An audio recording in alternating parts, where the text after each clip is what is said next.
Oke, baik. Jadi kalau di ruang gawat darurat, nah ini kita sekarang lagi ada di ruang gawat darurat. Nah, jadi ruang gawat darurat itu ketika kita mulai masuk, yang pertama kita akan menemukan ada ruang triase.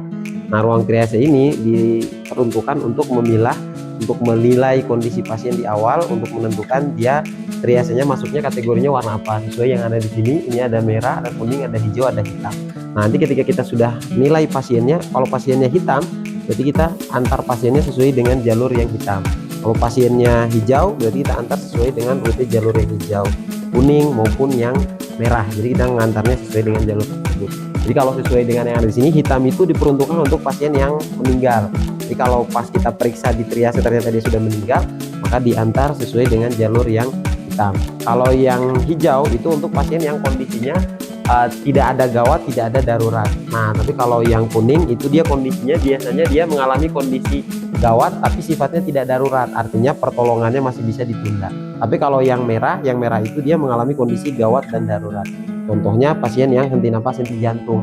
Nah, nanti kita bisa lihat ke sana. Jadi kalau yang hijau nanti ke sini dirawat di sini. Kemudian kalau yang kuning nanti dirawat di triase yang kuning. Nah, kalau yang merah nanti dia dibawa ke ruangan yang merah. Nah, sekarang kita akan pindahkan di ruang yang merah.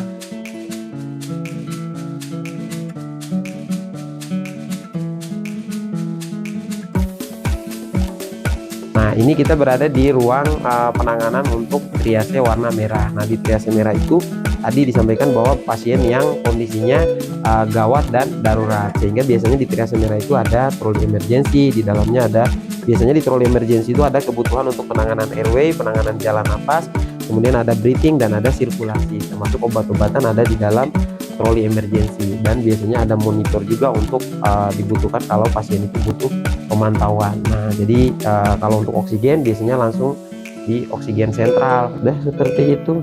Nah, ini adalah kita ambil contoh kasus pasien yang kalau triase merah kan tadi dia gawat dan darurat. Nah, jadi ini adalah pasien yang mengalami henti napas dan henti jantung. Nah, untuk pasien yang mengalami henti napas dan henti jantung, maka untuk tata laksananya itu biasanya di gawat darurat itu menggunakan konsep DRCCAB. Dari mulai danger, pertama pasien itu harus diamankan, kemudian lingkungan pasien tidak boleh dikerumuni.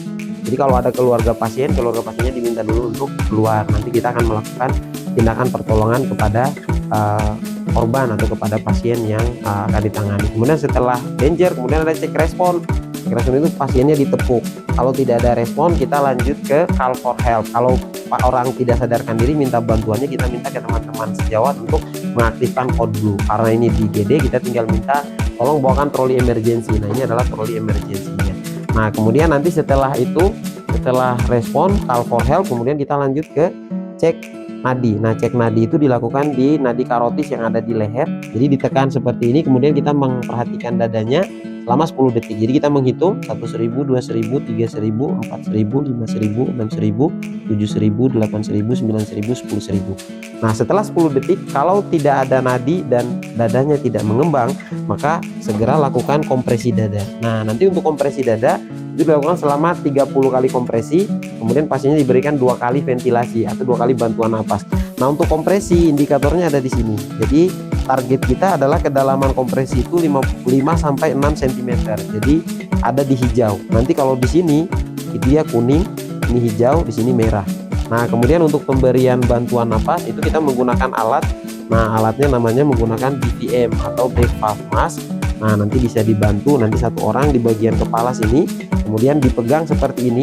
Nah, kemudian tangannya membentuk huruf C, kemudian nanti ditarik seperti ini. Nanti ini boleh dipindahkan sesuai dengan kenyamanan pada saat tindakan. Maka kita langsung melakukan RJP. Nah, di situ posisi kita melakukan tindakan RJP. Jadi kita tekan di sini, kemudian mulai. Nah, itu indikatornya dilihat. Yang kita target kita adalah warna hijau. Nah, jadi kalau hijau itu aman. Dihitung selama 30 kali.